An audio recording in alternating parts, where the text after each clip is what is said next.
اس نکاح نامے پر سائن کریں ورنہ میں خود کو گولی مار دوں گی۔ شام لالا میرب اپنی کنپٹی پر بندوق رکھے حشام خان زادہ کو زبردستی خود سے نکاح کرنے پر مجبور کر رہے تھے۔ اس کے تایا کا بیٹا تھا اور اس کے تایا نے زبردستی میرب کے باپ کی ساری جائیداد ہڑپ لی تھی اور اسے اس کی جائیداد ایک ہی صورت میں مل سکتی تھی اگر اس کا نکاح اپنے تایا کے بیٹے سے ہو جاتا۔ حشام کسی اور کو پسند کرتا تھا اور میرب سے نفرت کرتا تھا، مگر میرب ایک نک چڑھی غصے کی تیز لڑکی اور اپنا حق لینا جانتے تھے۔ پاگل ہو گئی ہو لڑکی، ہوش میں تو ہو تم؟ وہ اپنی دونوں ٹانگیں پھیلائے اس کی گود میں جا بیٹھی کہ دونوں کے سینے ایک دوسرے سے ٹکرانے لگے، ہر سانسیں صاف سنائی دینے لگی۔ وہ خمار بھرے لہجے میں بولی، مجھ سے نکاح کرو پھر تمہیں میرے پاگل پن کا پتہ چلے گا۔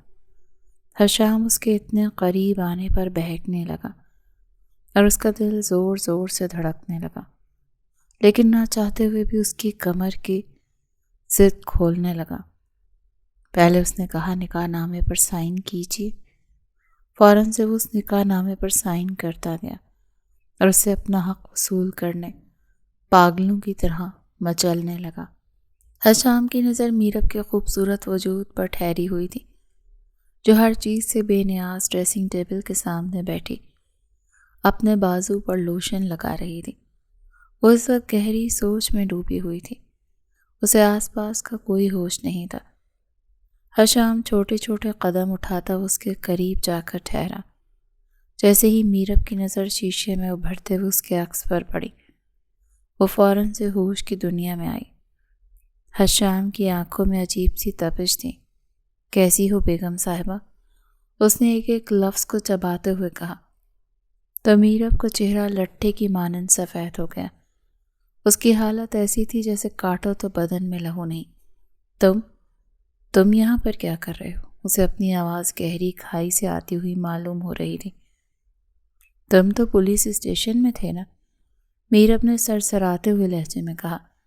میں نے پولیس والوں سے بات چیت کر کے معاملہ سلجھا لیا ہے اور اب تمہارے ساتھ اپنے معاملات سیدھے کرنا چاہتا ہوں۔ اس کی آنکھیں آگ اگل رہی تھیں، غصے کے مارے حشام کی حالت خراب ہونے لگی تھی۔ میرب نے اس کے پہلو سے نکل کر بھاگنے کی کوشش کی تو حشام نے کمال پھرتی کا مظاہرہ کیا اور اس کی کمر پر ہاتھ رکھ کر اسے فوراً سے اپنی طرف کھینچ لیا۔ میرب کا سر زور سے اس کے سینے کے ساتھ جا ٹکرایا تھا۔ ایک درد بھری سسکی اس کے لبوں سے نکلی، چھوڑو مجھے۔ ایسے کیسے چھوڑ دوں بیگم صاحبہ؟ ابھی تو میں نے آپ کے ساتھ اپنے تمام حساب کتاب برابر کرنے ہیں اور آپ کی غلطی کہ آپ کو سزا بھی سنانی ہے۔ میں نے کوئی غلطی نہیں کی، میرب نے غصے سے چلاتے ہوئے کہا۔ اگلے پل حشام نے اس کی گردن کو مضبوطی سے اپنے دائیں ہاتھ میں دبوچا اور زور سے دیوار کے ساتھ من کر دیا۔ مس میرب، میں نے آپ کو 1000 بار سمجھایا، مجھے اونچی آواز میں چیختی چلاتی ہوئی عورتوں سے شدید نفرت ہے۔ میں ہر چیز تو برداشت کر سکتا ہوں لیکن اونچا لہجہ نہیں۔ وہ زور سے میرب کی گردن دبا رہا تھا۔ میرب کا سانس بند ہونے لگا۔ اس سے پہلے کہ وہ ہوش و حواس سے بیگانہ ہوتی، حشام نے اسے چھوڑا اور پیچھے ہو کر کھڑا ہو گیا تو میرب جھٹکے سے زمین پر گری اور زور زور سے کھانسنے لگی۔ میں تمہارے خلاف پولیس میں رپورٹ درج کرواؤں گی کہ تم نے مجھے جان سے مارنے کی کوشش کی ہے۔ میری جان، تم یہ سب کچھ اس وقت کرو گی نا جب تمہیں اس حویلی سے باہر نکلنے کی اجازت ہوگی۔ آج کے بعد تمہارا اس حویلی سے نکلنا بھی بند ہے۔ میرب نے بے یقینی سے حشام کے چہرے کو دیکھا، جو کہ اب اطمینان سے بیڈ پر بیٹھا ہوا اسے اپنے قریب آنے کا اشارہ کر رہا تھا۔ تمہیں کیا لگا تھا سہاگ رات تم مجھے جیل میں بھیج کر خود یہاں پر میری بربادی کا جشن مناؤ گی؟ دیکھو، میں نے کیا سے تمہاری سوچ پر پانی پھیر دیا ہے۔ اب ہم دونوں یہاں پر ایک ساتھ مل کر جشن منائیں گے، وہ بھی تمہاری ناکامی کا۔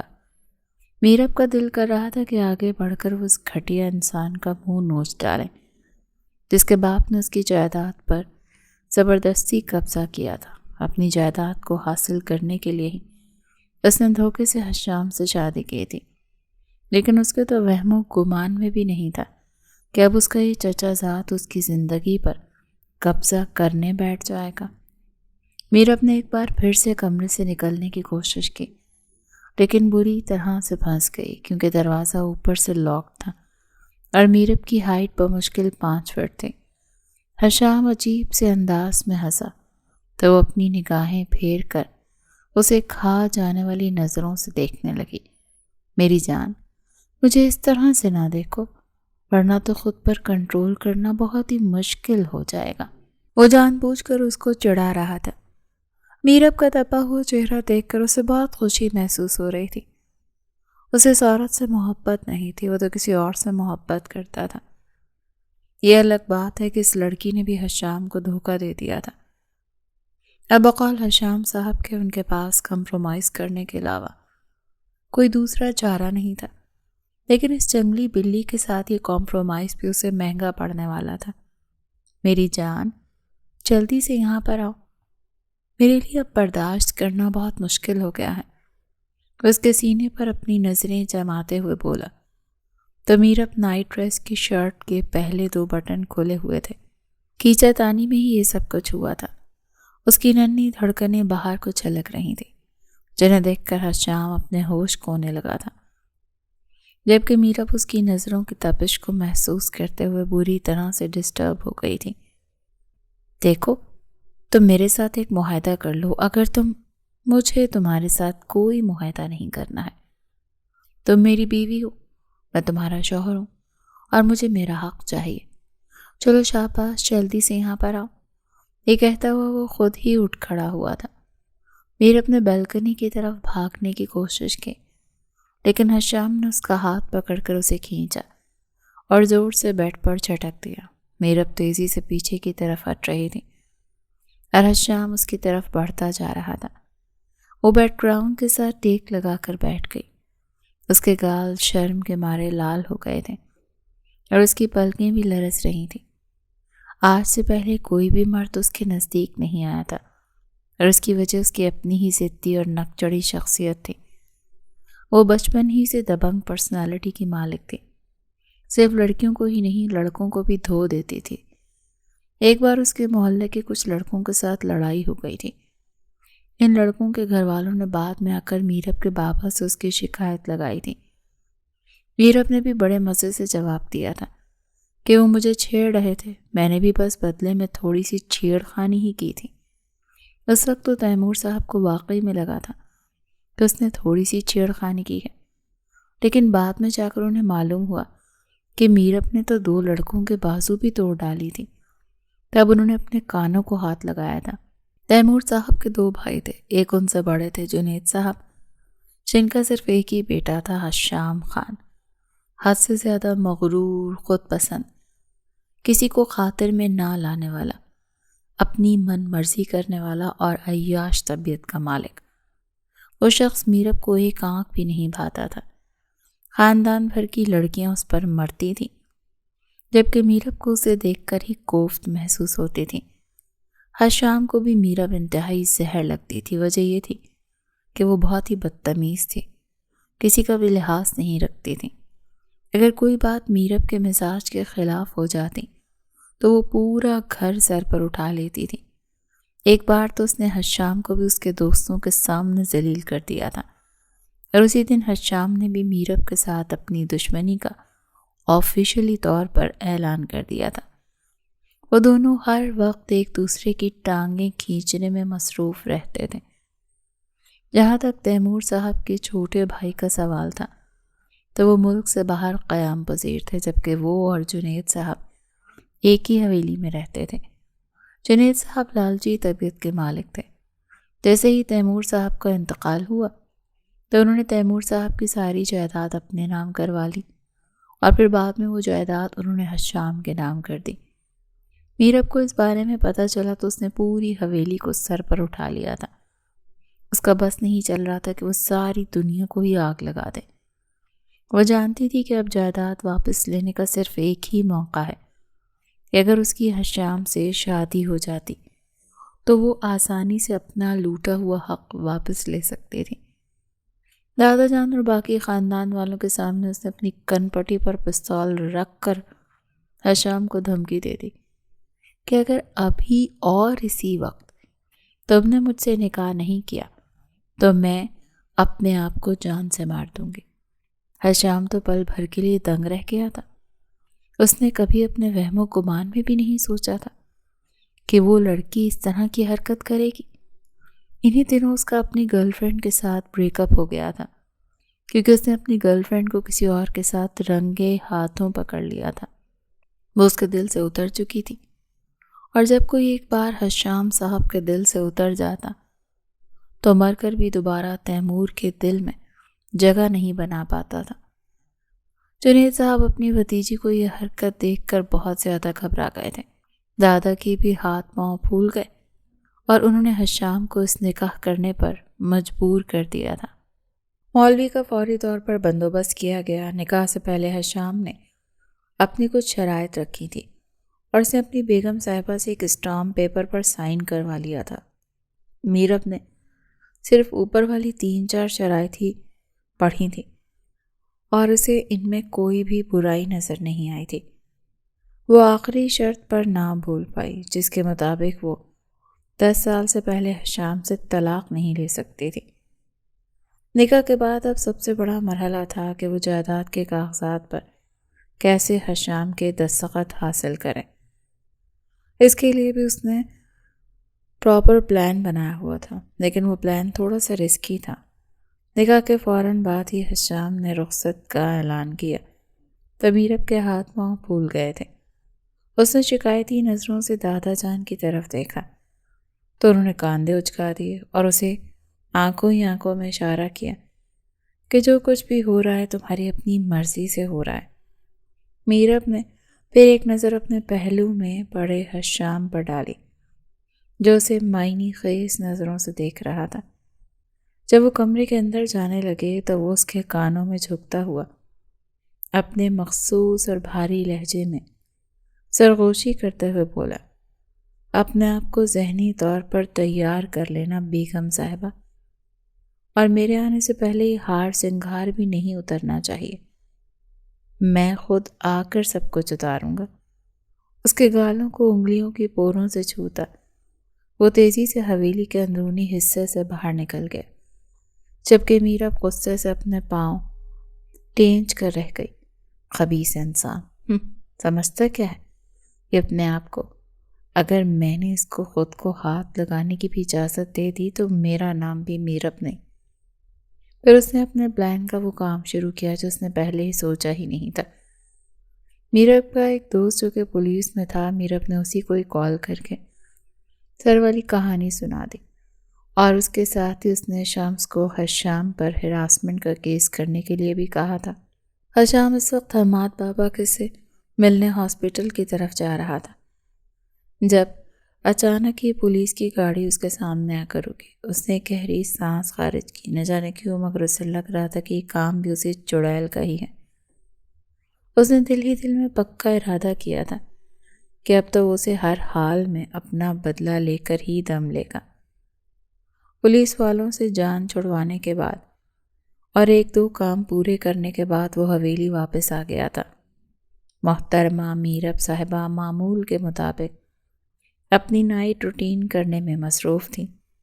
دل ہی دل میں وہ خوش ہو رہی تھی کہ چلو اس دشمن جان سے جان چھوٹ گئی۔ اس کے تو وہم و گمان میں بھی نہیں تھا کہ وہ موت کا فرشتہ بن کر ایک بار پھر سے اس کے سر پر نازل ہو جائے گا۔ حشام میرب کے اوپر سایہ فگن تھا۔ میرب نے اپنے دونوں ہاتھ مضبوطی سے اس کے سینے پر جمائے ہوئے تھے۔ اس کی سانسیں تیز ہو چکی تھیں۔ حشام نے جیسے ہی اپنے لب اس کے چہرے کے قریب کیے تو میرب نے تیزی سے اپنی گردن دائیں جانب موڑی۔ حشام کو اس کی ادا پسند نہیں آئی تھی۔ اس بار اس نے دائیں ہاتھ میں میرب کے دونوں ہاتھوں کو پکڑا اور بائیں ہاتھ سے میرب کے گالوں کو دبوچتے ہوئے اس کے ہونٹوں کو اپنی دسترس میں لے لیا تھا۔ میرب تو بن پانی کی مچھلی کی طرح اس کی گرفت میں پھڑ پھڑا رہی تھی اور اس سے دور ہونے کی کوششوں میں ہلکان ہو رہی تھی، جبکہ حشام تو اطمینان سے اپنی پیاس بجھا رہا تھا اور اس پر میرب کی مزاحمتوں کا کوئی اثر نہیں ہو رہا تھا۔ جی بھر کر اپنی پیاس بجھانے کے بعد وہ تھوڑا سا اس سے دور ہوا تو میرب نے اسے کھا جانے والی نظروں سے دیکھا۔ تم ایک انتہائی بدتمیز انسان ہو۔ ابھی تم نے میری بدتمیزی دیکھی ہی کہاں ہے میری جان۔ یہ کہہ کر اس نے میرب کے نائٹ ڈریس کے بٹن کھولنا شروع کر دیے۔ دیکھو، میرے ساتھ یہ بدتمیزی مت کرو میری جان، یہ بدتمیزی نہیں ہے بلکہ یہ تو پیار ہے جو میں اپنی بیوی پر جتا رہا ہوں، ورنہ جو حرکت تم نے کی ہے مجھے تمہیں اس کھڑکی سے ہی نیچے پھینک دینا چاہیے تھا۔ تمہاری قربت سے بہتر ہے کہ میں اس کھڑکی سے نیچے چھلانگ لگا دوں۔ چلو پھر ٹھیک ہے، اٹھو اور جلدی سے جا کر چھلانگ لگاؤ۔ تمہارے پاس صرف 5 سیکنڈ کا وقت ہے۔ اگر 5 سیکنڈ کے اندر تم اس کھڑکی سے نہ کودی تو تمہیں میری ہر بات ماننی ہوگی۔ وہ اس کے بالوں کے لیے ان کو اپنی انگلیوں کے گرد گھماتے ہوئے اسے ہلکا سا کھینچتے ہوئے بولا تو میرا اس کے چہرے کی طرف شکایتی نظروں سے دیکھنے لگی تھی۔ حشام کے بچے، تم بس صبر کرو، تم دیکھو میں تمہارا کیا حشر کرتی ہوں۔ حشام کے بچے تو تب ہوں گے میری جان جب تم حشام کو کچھ کرنے کی اجازت دو گی۔ ادھر تم مجھے ہاتھ بھی نہیں لگانے دے رہی ہو اور دوسری طرف مجھ سے بچوں کی بھی ڈیمانڈ کر رہی ہو، یہ تو ناانصافی ہے نا۔ وہ باتوں باتوں میں اس کی شرٹ کے سارے بٹن کھول چکا تھا۔ جیسے ہی اس نے میرب کے کاندھے کے اوپر سے اس کی شرٹ کھسکائی تو میرب نے تڑپتے ہوئے اپنے دونوں بازو اپنے سینے کے اوپر رکھ لیے اور خود کو چھپانے کی کوشش کرنے لگی۔ حشام یہ دیکھ کر دل فریب سے انداز میں مسکرا دیا تھا۔ وہ لڑکی بظاہر تو بہت بہادر بنتی تھی، لیکن حد سے زیادہ ڈرپوک تھی یا پھر شرمیلی تھی۔ حشام اس چیز کا اندازہ نہ لگا سکا۔ ہاتھ ہٹاؤ اپنے، حشام نے مصنوعی غصہ دکھاتے ہوئے کہا۔ جا کر اپنا منہ دھو، میں تمہیں کچھ بھی نہیں دکھانے والا۔ تو پھر ٹھیک ہے، میں خود ہی دیکھ لیتا ہوں۔ حشام نے اس کی دونوں بازو پکڑ کر اوپر کیے اور انہیں اپنے ہاتھوں میں قید کر لیا۔ شرم اور بے بسی کے مارے میرب نے اپنی آنکھیں بند کر لی تھی۔ وہ اس وقت حشام کے سامنے نیم برہنہ حالت میں موجود تھے۔ اس کی سانسیں ایک بار پھر سے اکھڑنے لگی تھی۔ حشام کی نظریں پھر سے اس کے ہونٹوں پر جم گئی تھی جو کہ مضبوطی سے ایک دوسرے میں پیوست تھے۔ حشام ایک بار پھر سے اس کے ہونٹوں پر جھک گیا۔ اس بار اس کی گرفت تھوڑی سی نرم تھی۔ اس نے میرب کی ٹانگوں کو بھی آزاد کر دیا تھا اور یہی اس کی سب سے بڑی غلطی تھی۔ اگلے ہی پل میرب نے اپنا گھٹنا زور سے حشام کے پیٹ پر مارا تو وہ درد سے کراتے ہوئے پیچھے کی طرف ہٹا۔ ابھی تو میرب کا دماغ تھوڑا سا نارمل ہوا تھا تو اسے اس چیز کا بھی خیال آیا تھا کہ وہ کراٹے جانتی ہے۔ گستاخ لڑکی، یہ کیا کیا ہے تم نے؟ تھوڑی سی شرم کرو۔ اپنے شوہر پر ہاتھ اٹھانے والی عورتیں جنت میں نہیں جاتی ہیں۔ میں تمہیں اپنا شوہر نہیں مانتی، وہ چلاتے ہوئے بولی۔ تمہارے ماننے یا نہ ماننے سے کیا ہوتا ہے؟ میرے پاس ہم دونوں کا نکاح ہے، سب سے بڑا ثبوت نکاح نامے کی صورت میں موجود ہے۔ زیادہ چالاکی کرنے کی، کیا زبان چلانے کی کوشش کی تو بہت برے طریقے سے پیش آؤں گا۔ چلو شاباش، ادھر میرے پاس آؤ، حشام نے اسے بچوں کی طرح پچکارتے ہوئے کہا تھا۔ ہاں، تاکہ تم مجھ سے اپنا مطلب پورا کر سکو۔ یار، ایک تو تم شک بہت زیادہ کرتی ہو، میں تو بس تمہاری بچوں والی خواہش پوری کر رہا تھا۔ حشام شرارتی لہجے میں بولا۔ مجھے تم سے بچے نہیں چاہیے اور تم بھی اپنا منہ دھو کر رکھو۔ میں تمہیں آخری وارننگ دے رہی ہوں، میرے پاس بھی مت آنا ورنہ مکے مار مار کر تمہاری پکوڑے جیسی ناک کو سموسا بنا دوں گی۔ حشام نے بے اختیار اپنی ناک پر ہاتھ رکھا تھا۔ اس کی تیکھی اور اونچی ناک کو محترمہ نے پکوڑے سے تشبیہ دے دی۔ حشام تو صدمے میں چلا گیا تھا۔ اپنی شرٹ تو بند کر لو، مجھے سب کچھ نظر آ رہا ہے۔ ہشام نے اس کا دھیان بھٹکایا۔ وہ اپنی شرٹ کے بٹن بند کرنے ہی لگی تھی کہ ہشام لمبے لمبے ڈگ بھرتا ہوا اس کے ساتھ پہنچا، اور پھر اگلے ہی پل وہ ان دونوں ٹانگوں کو قابو میں کرنے کے بعد ایک بار پھر سے اس کے ہاتھوں کو اپنی گرفت میں لے چکا تھا۔ یہ چیٹنگ ہے، وہ چلاتے ہوئے بولی۔ میری جان، پیار اور جنگ میں سب کچھ جائز ہوتا ہے۔ یہ کہتے ہوئے ہشام ایک بار پھر سے اس کے بالوں میں اپنا چہرہ چھپانے لگا تھا۔ وہ بن پانی کی مچھلی کی طرح تڑپ رہی تھی۔ پہلے تو تم میرے پاس آنے کے لیے میری گود میں بیٹھنے کے لیے مچل رہی تھی، ابھی ایک دم سے کیا ہو گیا جو تم اس طرح کا رویہ دکھا رہی ہو؟ ہشام نے اس کی گردن پر اپنی انگلیاں پھیرتے ہوئے اسے پھر سے بری طرح سے بے چین کر دیا تھا۔ میں نے وہ سب کچھ اس وجہ سے کیا تھا تاکہ… وہ بات کرتے کرتے اچانک ہی خاموش ہو گئی تھی۔ میں جانتا ہوں یہ سب کچھ تم نے اس وجہ سے کیا تھا کہ تم اپنے باپ کی جائیداد حاصل کر سکو جس پر میرے بابا نے ناجائز قبضہ کیا تھا۔ اگر تم مجھے پہلے ہی اس بارے میں بتا دیتی تو میں اتنا بڑا تماشا کیے بغیر تمہارا حصہ تمہیں دے دیتا۔ تم نے میرے ساتھ چالاکی کر کے اپنے آپ کو بہت بڑی مشکل میں پھنسا دیا ہے۔ اب تم کبھی بھی مجھ سے چھٹکارا حاصل نہیں کر پاؤ گی۔ میں کل ہی کورٹ میں جا کر تم سے طلاق لے لوں گی۔ آپ نے خود ہی اسٹامپ پیپر پر سائن کر کے اس بات کی یقین دہانی کی تھی کہ آپ اگلے 10 سالوں تک مجھ سے طلاق نہیں لے سکتے۔ وہ ایک لمحے کے لیے اپنی جگہ پر جم سی گئی۔ اسے لگ رہا تھا اس کے کانوں نے کچھ غلط سن لیا ہو، جبکہ ہشام اس دوران مسلسل غصاخیاں کرنے میں مصروف تھا۔ اچانک ہی ہشام کا موبائل بجا۔ وہ سخت بدمزہ ہوا، جبکہ میرب نیچے کی طرف ہٹ کر بیٹھ گئی تھی۔ اس نے جلدی سے اپنی شرٹ کے بٹن بند کیے تھے اور بھاگتی ہوئی واش روم میں چلی گئی۔ شیشے کے سامنے کھڑے ہو کر وہ گہرے سانس لینے لگے اور اپنے آپ کو کمپوز کرنے کی کوشش کرنے لگے۔ یا میرے اللہ، یہ انسان کیا چیز ہے؟ انتہائی زہر لگتا ہے یہ مجھے۔ میری مت ماری گئی تھی جو میں نے اس سے شادی کرنے کا فیصلہ کر لیا۔ اتنی اچھی بھلی زندگی گزر رہی تھی میری، اس سے اچھا تھا کہ کوئی اور پلان بنا لیتی۔ دادا جان میرے بارے میں ٹھیک ہی کہتے ہیں، میں واقعی میں ایک جذباتی اور بیوقوف ترین لڑکی ہوں۔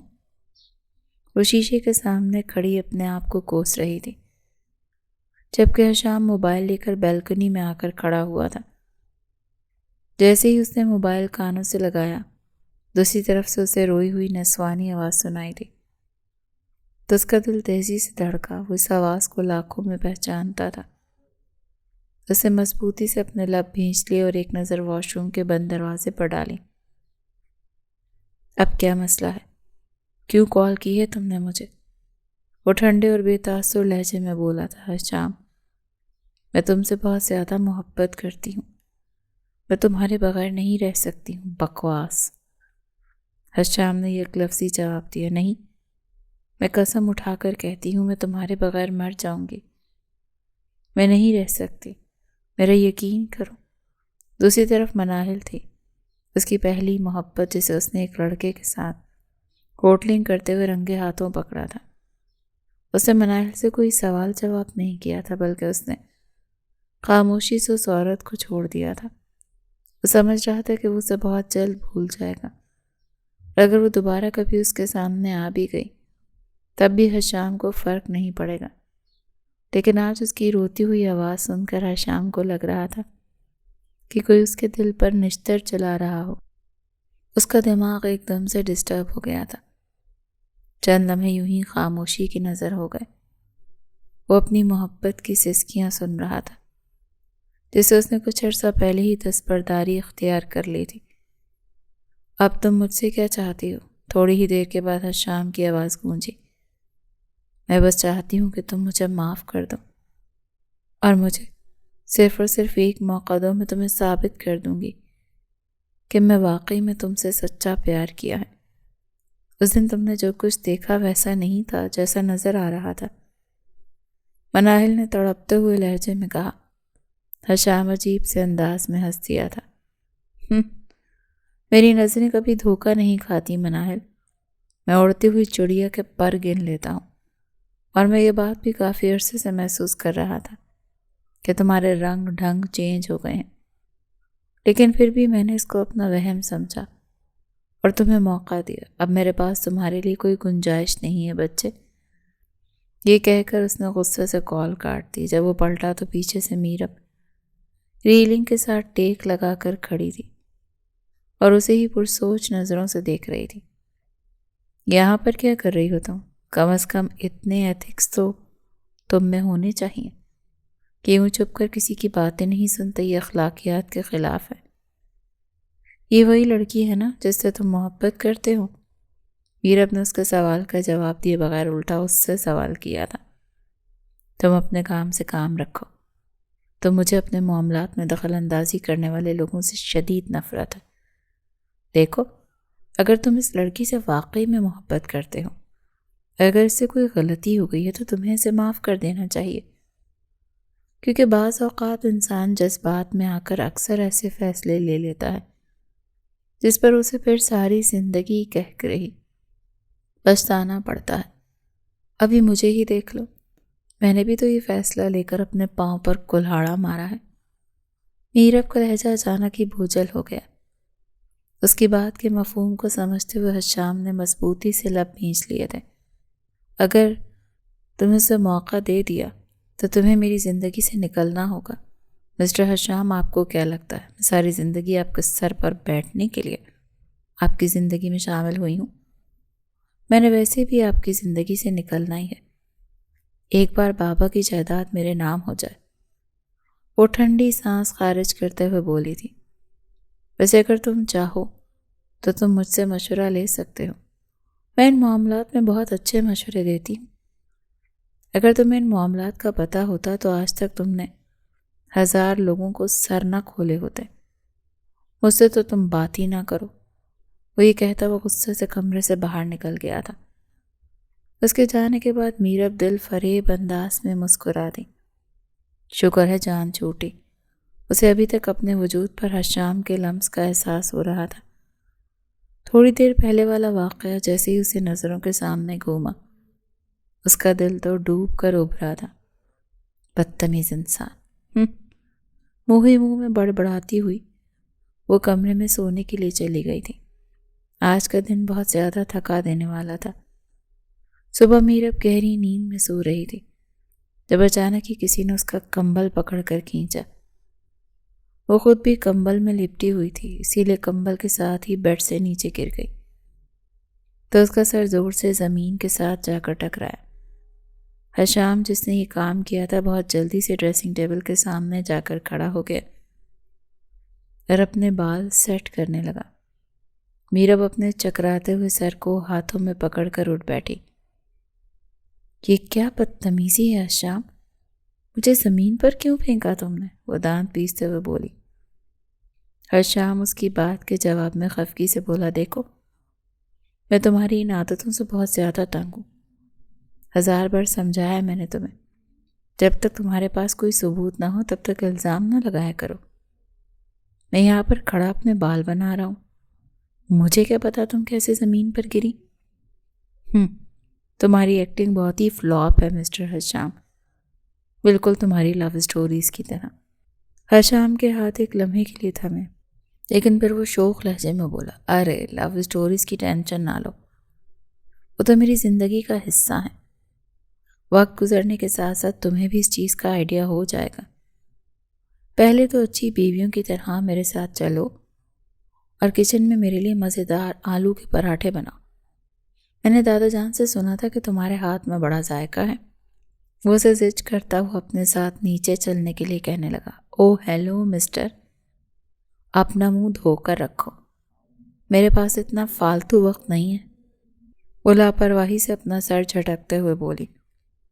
اگلے ہی پل حشام الٹے قدموں چلتا ہوا اس کے پاس آیا، اس کا ہاتھ پکڑ کر اسے گھما کر اپنی گود میں ڈال چکا تھا۔ اب منظر کچھ یوں تھا کہ میرب حشام کی تھائیز کے اوپر بیٹھی ہوئی تھی۔ میرب نے اپنے دونوں ہاتھ اس کے کاندھوں پر رکھے ہوئے تھے اور خود کو اس پر گرنے سے بچانے کی کوشش کر رہی تھی۔ ان دونوں کی نگاہیں صرف ایک بار ایک دوسرے سے ملی تھی۔ میرب نے دیکھ لیا اس سے اپنی نگاہیں چرائی تھیں۔ سب کا کیا مطلب ہے؟ دور ہٹو مجھ سے۔ وہ جھنجلاتے ہوئے اٹھنے لگی کہ شام نے پھر سے اسے زبردستی اپنی گود میں بٹھا لیا۔ اس بار وہ اس کا رخ اپنی جانب موڑ چکا تھا۔ کیا تمہارا کبھی کوئی میل بیسٹ فرینڈ بھی نہیں تھا؟ نہ جانے کس خیال کے تحت شام نے اس سے پوچھا۔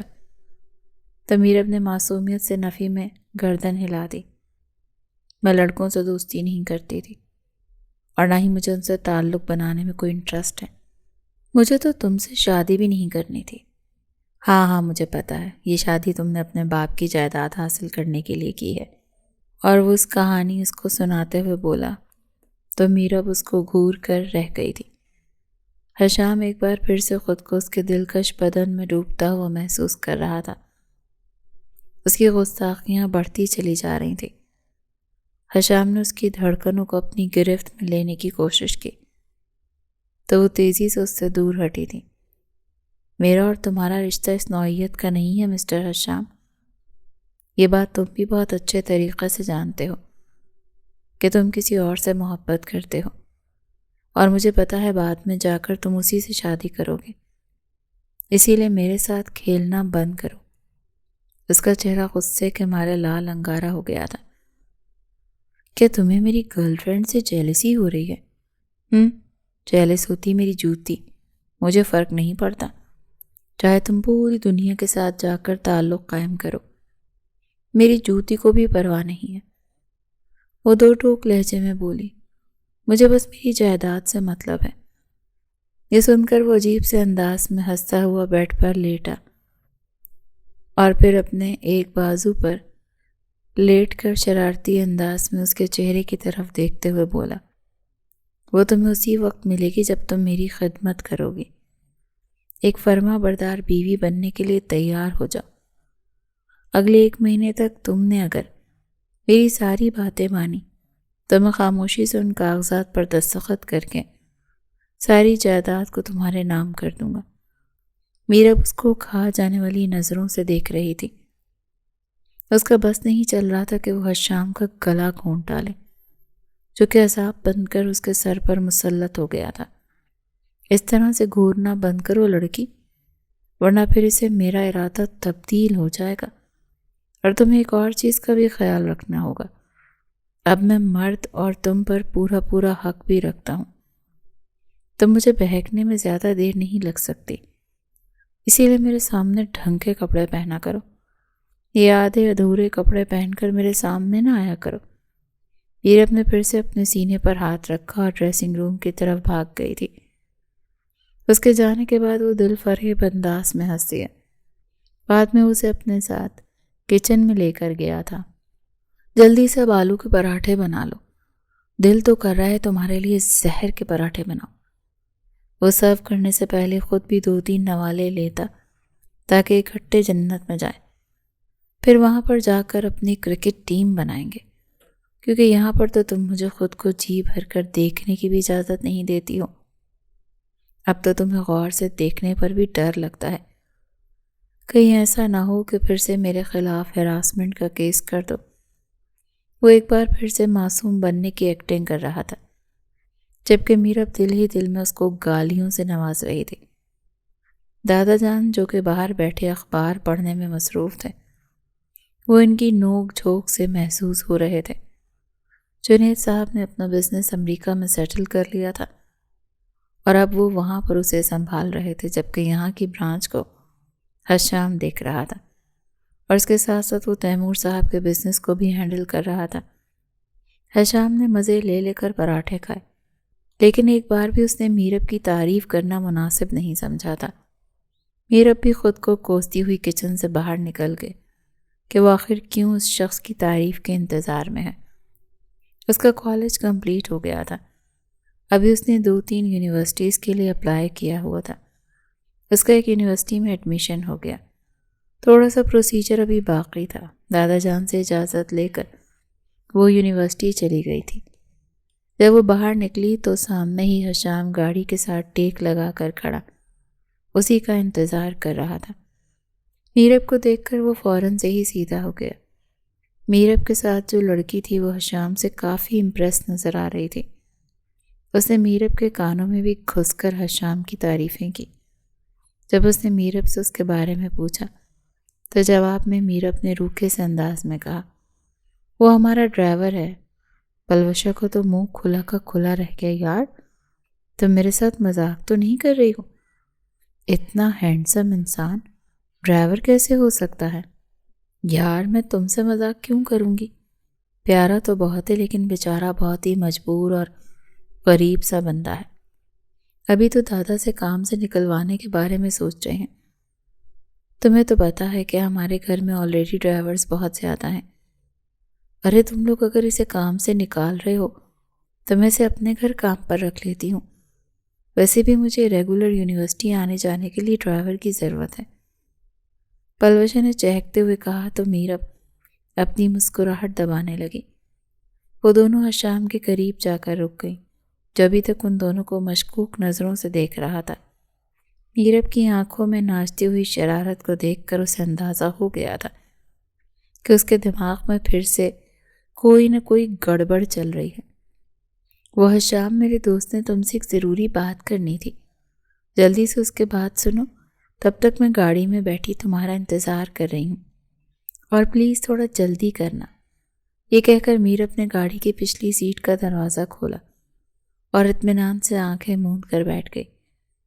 تو حشام سوالیہ انداز میں پلوشا کی طرف دیکھ رہا تھا جو شرمانے کی ایکٹنگ میں ہی ہلکان ہو رہی تھی۔ میڈم صاحبہ، اگر آپ شرمانے سے زیادہ منہ سے الفاظ ادا کرنے پر توجہ دیں گی تو میرا اور آپ کا بہت سارا ٹائم ضائع ہونے سے بچ جائے گا۔ حشام نے اپنے لہجے کو نارمل رکھنے کی ہر ممکن کوشش کی تھی، لیکن نہ چاہتے ہوئے بھی اس کا لہجہ تلخ ہو گیا تھا۔ پلوشا کو تھوڑا سا برا تو محسوس ہوا تھا، مگر سامنے کھڑا شخص اس قدر حسین اور ہینڈسم تھا کہ وہ اپنی عزت افزائی کو بھی نظر انداز کر گئی۔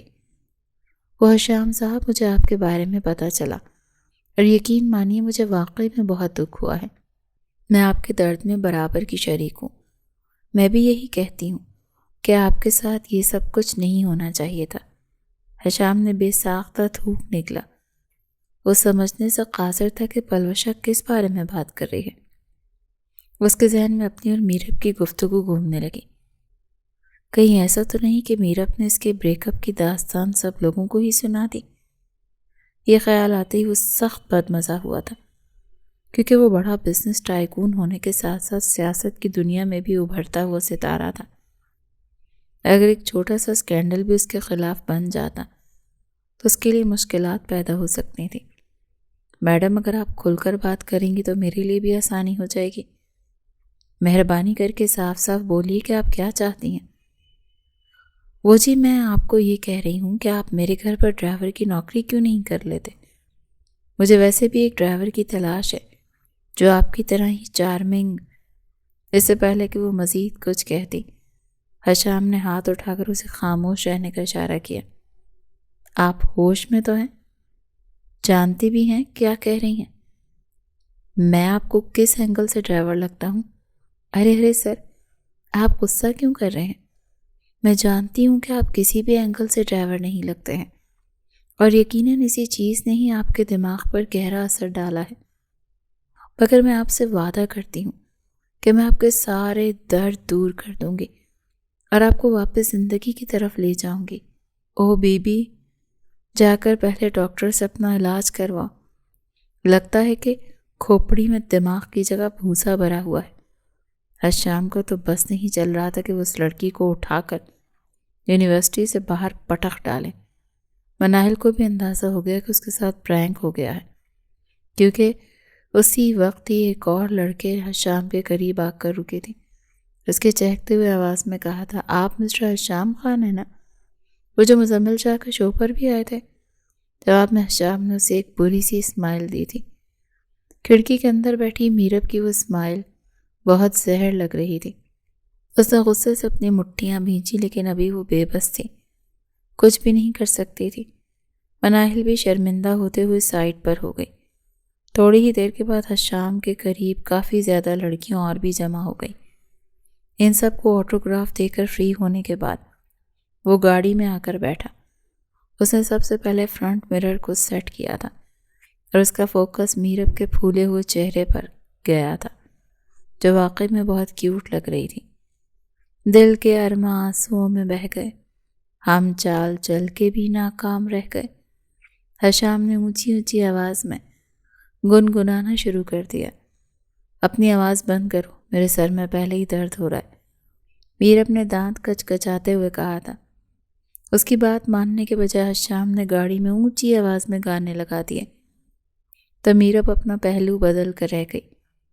جب بھی وہ اس انسان کو ذلیل کرنے کی کوشش کرتی تھی خود اس کا اپنا ہی موئے موئے ہو جاتا تھا، اور اب تو اسے پکا یقین ہو گیا تھا کہ قسمت حشام کے ہی ساتھ ہے۔ تھوڑی ہی دیر کے بعد میرب نے نوٹ کیا تھا وہ گاڑی گھر کی طرف لے کر نہیں جا رہا تھا۔ وہ یہ دیکھ کر گڑبڑا گئی۔ ہم کہاں جا رہے ہیں؟ یہ راستہ حویلی کی طرف تو نہیں جاتا؟ اس نے حیرت سے سوال کیا۔ 2 منٹ کے لیے خاموش ہو کر بیٹھو، پتہ چل جائے گا ہم لوگ کہاں پر جا رہے ہیں۔ کہیں تو مجھے اغوا کر کے تو نہیں لے کے جا رہے؟ او ہیلو، میرا ٹیسٹ اتنا خراب نہیں ہے جو میں دنیا کی حسین ترین دوشیزاؤں کو چھوڑ کر تمہیں اغوا کر کے لے کر جاؤں گا۔ تمہاری یونیورسٹی 2 ہفتوں کے بعد سٹارٹ ہو رہی ہے نا؟ حشام نے فرنٹ مرر میں اس کے عکس پر نظر ڈالتے ہوئے اس سے سنجیدگی سے سوال کیا تو میرب نے زور و شور سے ہاں میں گردن ہلا دی۔ بس پھر ٹھیک ہے، ان 2 ہفتوں میں تم میرے ساتھ اسکردو میں رہو گی۔ وہاں پر میرے سارے کام کرنا، میرا کھانا بنانا، گھر کی صفائی وغیرہ کی ذمہ داری تمہارے اوپر ہوگی، اور ان 2 ہفتوں میں ہی فیصلہ ہو جائے گا کہ تمہیں جائیداد ملنی چاہیے یا پھر نہیں۔ میرب کا دل کر رہا تھا وہ گاڑی کے شیشے کے ساتھ زور زور سے ٹکریں مارنی شروع کر دے یا پھر چلتی ہوئی گاڑی سے چھلانگ لگا دے۔ اسے آگے آنے والی زندگی میں موت کئی گنا زیادہ بہتر لگ رہی تھی۔ اس کی بھیگی ہوئی آنکھوں کو دیکھ کر حشام پھر سے شرارتی لہجے میں بولا، آپ کو کیا لگا تھا مس میرب جائیداد حاصل کرنا اتنا آسان ہے؟ وہ حشام کے خلاف اب کورٹ میں بھی نہیں جا سکتی تھی کیونکہ حشام نے اس کی ہر موو پر نظر رکھی ہوئی تھی۔ پہلے کبھی بھی وہ حشام سے اتنا تنگ نہیں ہوئی تھی جتنی وہ ابھی اس سے پریشان ہو گئی تھی۔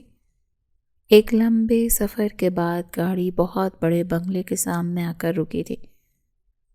وہ زندگی میں پہلی بار اسکردو آئی تھی اور ان دنوں برف بھی پڑ رہی تھی۔ وہاں پر ویوز بہت خوبصورت تھے۔ جب وہ لوگ وہاں پر پہنچے تب سورج ڈھل رہا تھا۔ میرب چند لمحوں تک تو وہیں پر کھڑی ڈھلتے ہوئے سورج کو دیکھتی رہی، جبکہ حشام اس کے چہرے پر آنے جانے والے رنگوں کو دیکھ رہا تھا اور سوچ رہا تھا کہ آخر کوئی شخص اتنا حسین کیسے ہو سکتا ہے۔ مجھے نظر لگانے کا ارادہ ہے کیا؟ میرب نے قدرے اونچی آواز میں کہا تو وہ ہوش کی دنیا میں آیا۔ اس بار میرب نے اسی کے اسٹائل میں اس کو شرمندہ کرنے کی کوشش کی۔ نظر پٹو کو نظر نہیں لگتی؟ تمہیں میں نے اپنے ساتھ اسی وجہ سے تو رکھا ہوا ہے تاکہ تمہاری وجہ سے میں بھی نظر سے بچا رہوں۔ دوسری طرف بھی حشام تھا، کہاں اتنی آسانی سے قابو میں آنے والا تھا۔ سے اپنا بدلہ لیتا ہوا وہ بنگلے کے اندرونی حصے میں چلا گیا تھا۔ رات تک وہ میرب سے ڈسٹنگ کرواتا رہا۔ اس دوران ہاتھ میں فروٹ کی ٹوکری اٹھا کر اس کے ساتھ ہی ادھر سے ادھر ہو رہا تھا، لیکن مجال ہے جو کوئی ایک چھوٹا سا کام بھی کر لے۔ میرب اگر کبھی تھک کر بیٹھ جاتی تو وہ بڑے مزے سے کہتا، لگتا ہے تمہیں اپنی جائیداد پیاری نہیں۔ میرب کے وجود میں ایک بار پھر سے پھرتی آ جاتی۔ شکر تھا کہ حشام کو بلاخر اس پر ترس آ ہی گیا۔ اس نے رات کا کھانا باہر سے منگوایا تھا۔ اس نے دیکھا کہ میرب نیند کی وجہ سے جھول رہی تھی، بار بار وہ ادھر سے ادھر گر رہی تھی۔ اب تم جا کر سو سکتی ہو ادھر، اس نے میرب کو حکم دیا، اور ادھر وہ انتہائی پھرتی سے کمرے کی طرف بھاگی، لیکن غلطی سے وہ حشام کے کمرے میں داخل ہو گئی۔ آفس کے 2-3 کام ختم کرنے کے بعد حشام اپنے کمرے میں گیا تو پورے کمرے میں اندھیرے کا راج تھا۔ اس نے لائٹ جلانا بھی ضروری نہیں سمجھا اور ہلکی سی روشنی میں دیکھتا ہوا تھکے ہوئے انداز میں بیڈ پر گرا۔ اسی وقت اسے نسوانی چیز کی آواز سنائی دی۔ اور اس کے ہاتھ کسی نرم جگہ پر جا کر ٹکرائے۔ میرب اپنی دھڑکنوں پر اس کے ہاتھوں کی گرفت کو محسوس کرتے ہوئے بن پانی کی مچھلی کی طرح تڑپتی رہی۔ وہ گہری نیند سے جاگی تھی، اس کے بال بگڑے ہوئے تھے جبکہ آنکھیں خمار سے بھری ہوئی تھی۔ حشام ہاتھ بڑھا کر کمرے کی لائٹ آن کر چکا تھا۔ سامنے بیٹھی اس حسینہ کا یہ روپ دیکھ کر حشام کا دل اس کے سینے سے نکلنے کے لیے بے چین ہو گیا تھا۔ میرب سمجھ رہی تھی یہ کمرہ اس کا ہے، اسی لیے وہ بے فکر ہو کر سو گئی تھی۔ یہ الگ بات تھی کہ وہ غلطی سے حشام کے کمرے میں داخل ہو گئی تھی۔ تم یہاں پر کیا کر رہے ہو؟ وہ لڑتے ہوئے لہجے میں بولی۔ یہی سوال تو مجھے تم سے پوچھنا چاہیے کہ تم یہاں پر کیا کر رہی ہو مس میرب؟ وہ بے قابو ہوتے ہوئے اس کے نزدیک ہونے لگا تھا۔ میرب نے درمیان میں فاصلہ قائم کرنے کی کوشش کی، جسے حشام نے فوراً سے ختم کر دیا اور میرب کو زور سے اپنے سینے کے ساتھ بھینچ دیا۔ میرب کی دھڑکنیں اب اس کے سینے کے ساتھ لگ رہی تھیں اور اس کا وجود بھی یکدم ہی گرم ہو گیا تھا، جسے حشام کی جنونیت میں اضافہ ہونے لگا۔ ایک بات تو 100% سچ تھی اور اس میں کسی قسم کا شک بھی نہیں تھا کہ میرب کے نشے کا تو کوئی توڑ نہیں تھا۔ حشام بھی ایک بار وہ نشہ کرنا چاہتا تھا، لیکن ہر بار میرب کے ساتھ کیا ہوا وعدہ آڑے آ جاتا تھا۔ ابھی بھی میرب نے اس کے کانوں میں سرگوشی کرتے ہوئے اسے یاد دلانے کی کوشش کی تھی۔ جیسے ہی میرب نے اس کی گرل فرینڈ کا نام لے کر اسے خود سے دور ہٹانا چاہا، حشام نے اس کے دونوں ہاتھوں کو اپنے کنٹرول میں کر لیا تھا۔ فی الحال میں اس عورت کو نہیں جانتا، مجھے صرف اتنا پتا ہے کہ میری گرفت میں میری بیوی موجود ہے جس پر میرا پورا حق ہے، میں حق رکھتا ہوں اور تم بھی مجھ سے میرا یہ حق نہیں چھین سکتی۔ یہ کہہ کر حشام نے اس کی دھڑکنوں پر اپنے لب رکھ دیے تھے۔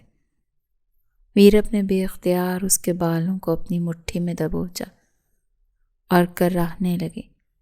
اس کی سسکیاں سن کر حشام بے قابو ہونے لگا تھا، اس کی شدتوں میں اضافہ ہو گیا تھا۔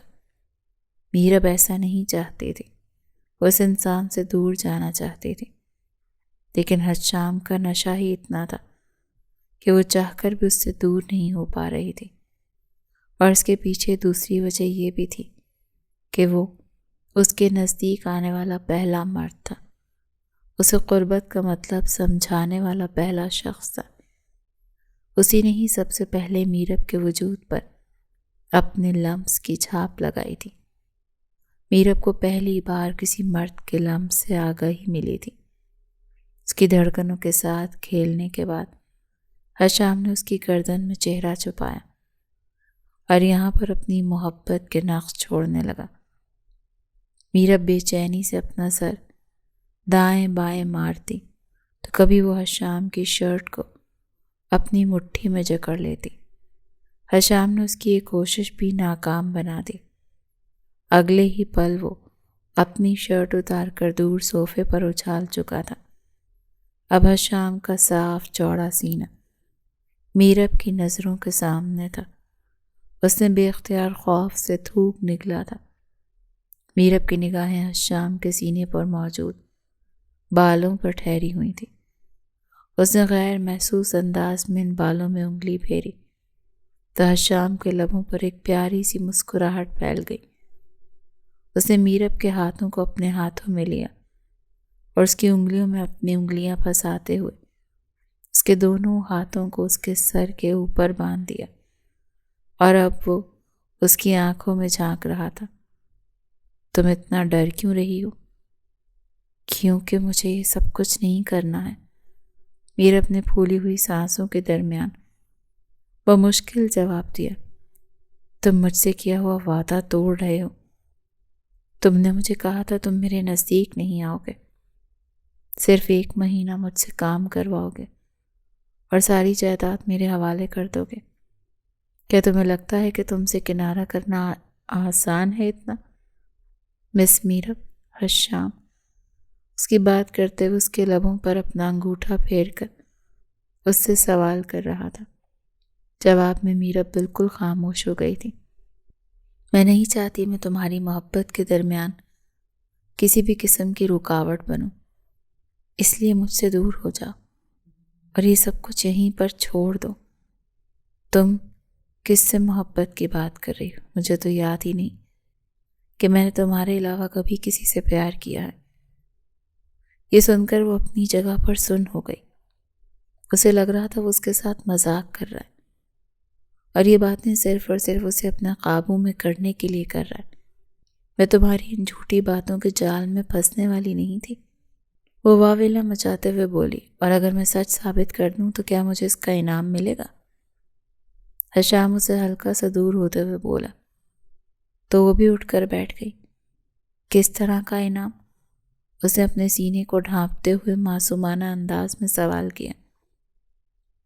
اگر میں تمہیں ثابت کر دوں کہ میں نے بچپن سے لے کر اب تک صرف تم سے ہی سچی محبت کی ہے، تو کیا تم میرے ساتھ ایک نئی زندگی کی شروعات کرو گے؟ میں جانتا ہوں تمہارے اندر شبہات موجود ہیں جس کی وجہ سے تم مجھ پر یقین نہیں کر پا رہی ہو۔ صرف ایک بار مجھے موقع دو، میں تمہارے سارے شک دور کر دوں گا۔ حشام نے اس کے چہرے کے پیالے کو اپنے ہاتھوں میں لیتے ہوئے کہا۔ میرب کا دماغ واقعی میں کام نہیں کر رہا تھا۔ وہ سمجھنے سے قاصر تھا، آخر وہ انسان چاہتا کیا ہے اور وہ کس محبت کی بات کر رہا ہے۔ میرب نے اسے موقع دینے کا اعلان کیا تو اس کا ہاتھ پکڑ کر اسے اپنے ساتھ کھینچتا ہوا بیسمنٹ میں لے کر گیا۔ وہاں پر ڈھیر ساری تصویریں اور پینٹنگز موجود تھیں، لیکن ان سب کے اوپر کپڑا پڑا ہوا تھا۔ اس نے آگے بڑھ کر ان پینٹنگز کے اوپر سے کپڑا اتارا تو میرب کے ہوش اڑ گئے۔ وہ ساری تصویریں اسی کی تھیں۔ اس نے بے اختیار اپنے لبوں پر ہاتھ رکھا اور اپنی چیخ دبانے کی کوشش کی۔ بچپن سے لے کر جوانی تک اور ہر سال کی ایک تصویر وہاں پر موجود تھی۔ میرب کو وہ تصویریں دیکھ کر یاد آ رہا تھا کہ یہ سب کن مواقعوں پر بنائی گئی ہیں، اور آج اس پر یہ راز بھی آشکار ہوا کہ حشام صاحب تو بہت بڑے پینٹر ہیں۔ یہ سب کچھ کیا ہے؟ اس نے بے چینی سے حشام سے سوال کیا۔ اسے لگ رہا تھا وہ پاگل ہو جائے گی۔ میں خود بھی نہیں جانتا اس میرب کے یہ سب کچھ کیا ہے۔ بچپن سے لے کر اب تک میری کبھی بھی تمہارے ساتھ نہیں بن سکی تھی، کیونکہ تمہاری بدتمیز طبیعت کی وجہ سے مجھے تم زہر لگتی تھی۔ میں چاہتا تھا تم باقی بچیوں کی طرح معصومانہ برتاؤ کرو، لیکن تم تو ہر بار چالاکیاں کرتی تھی۔ مجھے تم پر غصہ آتا تھا، لیکن اس کے باوجود بھی میں کبھی تم سے اس طرح سے نفرت نہیں کر پایا۔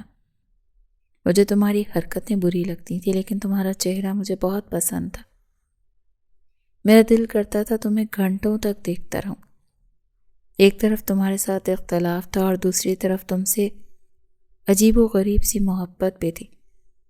میں خود اپنے جذبات کو سمجھ نہیں پا رہا تھا اور تم سے اظہار کرنے سے بھی کتراتا تھا، کیونکہ مجھے لگتا تھا کہ اگر میں نے تم سے اپنی محبت کا اظہار کیا تو میری انا کا قتل ہو جائے گا۔ تمہیں اپنے دماغ سے نکالنے کے لیے میں نے اپنا دل کہیں اور لگانے کی کوشش کی، اور تبھی میری اپنی کلاس فیلو سے بات چیت شروع ہوئی۔ وہ ایک بہت ہی اچھی اور سلجھی ہوئی لڑکی تھی۔ پہلی ہی نظر میں وہ مجھے بہت پسند آئی تھی، لیکن وہ تمہاری طرح پرفیکٹ نہیں تھی۔ یہ کہہ کر وہ ایک لمحے کے لیے خاموش ہوا، جبکہ میرب چپ چاپ اس کے منہ سے نکلتے ہوئے الفاظ کو سن رہی تھی اور ان پر یقین کرنے کی کوشش کر رہی تھی۔ تھوڑی دیر کی خاموشی کے بعد حشام نے پھر سے کہنا شروع کیا۔ وہ لڑکی ایک اچھے گھرانے سے تعلق رکھتی تھی، مڈل کلاس فیملی کی تھی، لیکن ویلیوز رکھتی تھی، اور مجھے ہمیشہ سے ایسی لڑکیاں پسند تھیں جو اپنے کردار کو مضبوط رکھتی ہیں اور اپنے آپ کی حفاظت کرنا جانتی ہیں۔ کچھ عرصے کے بعد اس نے مجھ سے اپنی محبت کا اظہار کیا تو میں نے بھی اس کی محبت کا جواب محبت سے دیا۔ میں واقعی میں اس سے شادی کرنا چاہتا تھا، لیکن ایک چیز اسے پریشان تھا کہ اس کے ساتھ ہوتے ہوئے بھی دل کے کسی کونے میں تمہاری یاد موجود رہتی تھی۔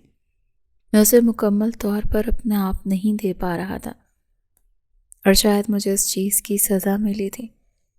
مجھ پر کچھ ہی عرصے کے بعد اس حقیقت کی آشکار ہوئی کہ وہ بھی اپنے دل میں اپنے پرانے عاشق کو لے کر بیٹھی ہوئی تھی۔ یہ کہہ کر حشام ایک لمحے کے لیے ہنسا تھا۔ دیکھو نا کتنی عجیب بات ہے، انسان جیسا خود ہوتا ہے اس کو ویسا ہی ملتا ہے۔ اگر میں نے مناہل کو اپنا 100% نہیں دیا تو اس کی طرف سے بھی مجھے کبھی 100% نہیں ملا تھا۔ اسی لیے مجھے اس محبت کے ختم ہونے پر بالکل بھی دکھ نہیں تھا۔ اور انہی دنوں مجھے یہ بھی پتہ چلا کہ بابا نے تمہاری جائیداد کو اپنے قبضے میں لے لیا ہے۔ مجھے ابا پر واقعی میں بہت غصہ آیا تھا، کیونکہ یہ ایک سراسر غلط بات تھی۔ اگر میں چاہتا میں اسی وقت ہی وہ جائیداد تمہیں واپس کر دیتا، لیکن میں دیکھنا چاہتا تھا کہ تم کیا کرو گی، اور تم نے وہ کیا جس کے بارے میں نے کبھی اپنے وہم و گمان میں بھی نہیں سوچا تھا۔ میں قسم اٹھا کر کہتا ہوں میرب، وہ دن تو مجھے اس قدر اچھی لگی کہ میں بیان نہیں کر سکتا۔ اس دن مجھ پر یہ بات کھل کر واضح ہو گئی تھی کہ میں واقعی میں تم سے بے تحاشا پیار کرتا ہوں، اور کسی بھی صورت تم سے دستبردار نہیں ہو سکتا۔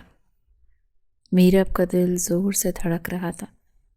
حشام کی باتوں پر یقین کرنا اسے تھوڑا مشکل لگ رہا تھا، کیونکہ بچپن سے لے کر اب تک وہ اس کے ساتھ صرف پرینک ہی کرتا آیا تھا۔ اسے لگا کہ ابھی وہ اسے بول دے گا کہ کیسا لگا میرا مذاق۔ اسی خاموشی کی نظر 5 منٹ ہو گئے تھے۔ حشام اس کے جواب کا انتظار کر رہا تھا۔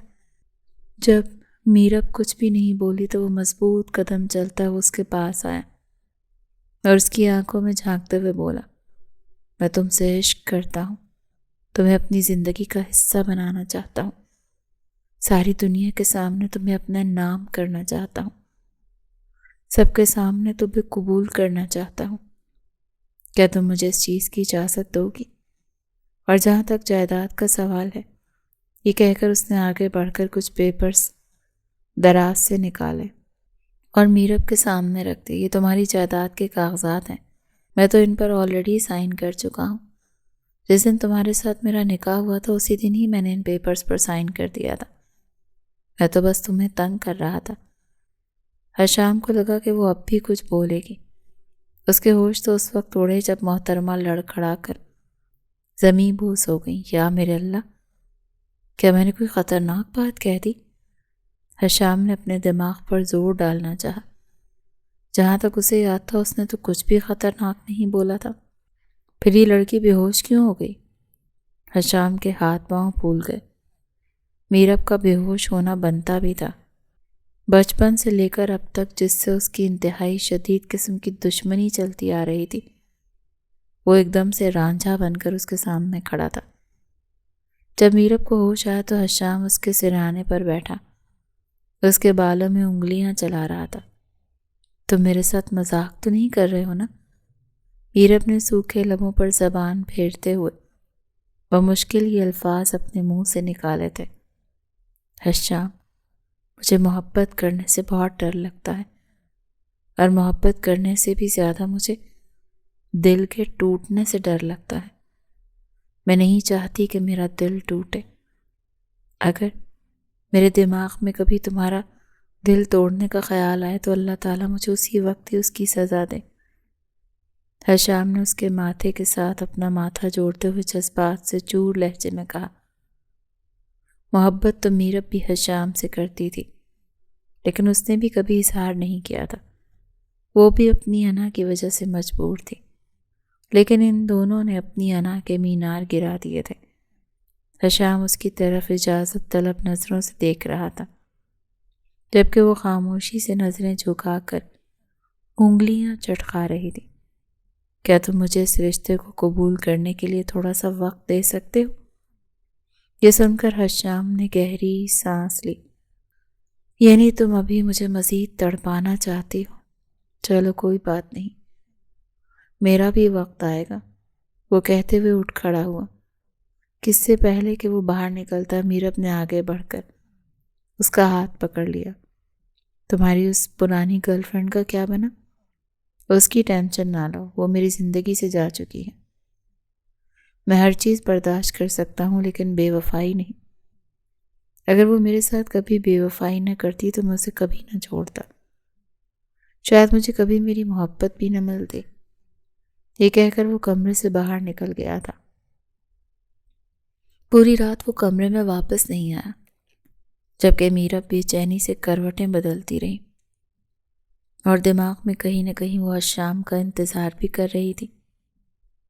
صبح سویرے جب وہ گھر کے اندر داخل ہوا تو وہ کافی حساس بشاش نظر آ رہا تھا، جبکہ میرا پوری رات ہی نہیں سو سکی۔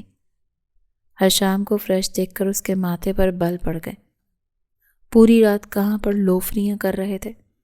اگر یہاں پر پیچھے چور آ جاتے یا پھر مجھے کوئی پکڑ کر لے جاتا۔ میڈم صاحب، آپ نے ہر شام کو کیا سمجھ رکھا ہے؟ یہاں پر آپ کی سیکیورٹی کا پورا انتظام ہے اور فکر مت کریں۔ کسی میں بھی اتنی جرأت نہیں کہ وہ حشام کی عورت کی طرف نگاہ اٹھا کر بھی دیکھے۔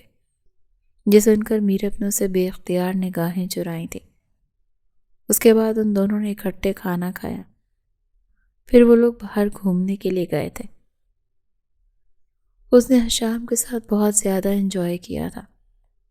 وہ حشام سے چاہ کر بھی دور نہیں رہ پا رہی تھی، اور اس کی وجہ یہ تھی کہ حشام بیچ بیچ میں اس کے ساتھ چھوٹی چھوٹی گستاخیاں کرتا تھا۔ کبھی وہ اس کی دھڑکنوں کے ساتھ چھیڑ خانی کرتا تھا اور کبھی اس کی کمر پر ہاتھ ڈال کر اسے خود سے نزدیک کرتا۔ کبھی وہ اس کی تھائیز پر ہاتھ رکھتا تو کبھی اس کے بالوں کو چھیڑتا۔ وہ دونوں کیمپس میں موجود تھے۔ جب حشام کے لیے خود پر قابو پانا مشکل ہو گیا، اسے آگے بڑھ کر بہت ہی پیار سے میرب کو اپنی گرفت میں لے لیا اور اس کی آنکھوں میں جھانکتے ہوئے مضبوط لہجے میں بولا، مجھ سے اب مزید صبر نہیں ہو رہا، اب مجھے روکنا بھی مت۔ میں جتنا برداشت کر سکتا تھا میں نے کیا، لیکن اب مزید نہیں۔ اس نے میرب کے ہونٹوں کو اپنی گرفت میں لے لیا تھا۔ میرب بھی اس بار اسے خود سے دور کرنے کے بجائے اس کا ساتھ دے رہی تھی۔ اس کے دونوں ہاتھ حشام کی گردن پر موجود تھے۔ وہ بھی حشام کے ہونٹوں کو چوم رہی تھی۔ باہر برف باری شروع ہو چکی تھی اور اندر وہ لوگ ایک دوسرے میں ڈوبتے چلے جا رہے تھے۔ ان کی محبت انا کے سامنے ہار گئی تھی۔ حشام نے اگلے ہفتے ولیمہ کر لیا تھا۔ خاندان کے بعض لوگ تو جل بھون کر رہ گئے تھے۔ حشام کے بابا اس سے تھوڑا خائف نظر آ رہے تھے، لیکن پھر بعد میں میرب نے اپنے تایا جان سے معافی مانگ لی تھی۔ جو بھی تھا وہ بڑے تھے اور میرب نہیں چاہتی تھی کہ ان کا خاندان بٹ کر رہے۔ وہ بھی اپنے تائے کی ناانصافی کو معاف کر چکی تھی۔ دادا جان اپنے پوتر پوتی کے ایک ہونے پر بہت خوش تھے۔ وہ دونوں جو بچپن میں اتنا لڑتے تھے کہ لگتا تھا ایک دوسرے کا سر کھول دیں گے، آج ان کے لیے ایک دوسرے کے بغیر ایک پل بھی گزارنا مشکل تھا۔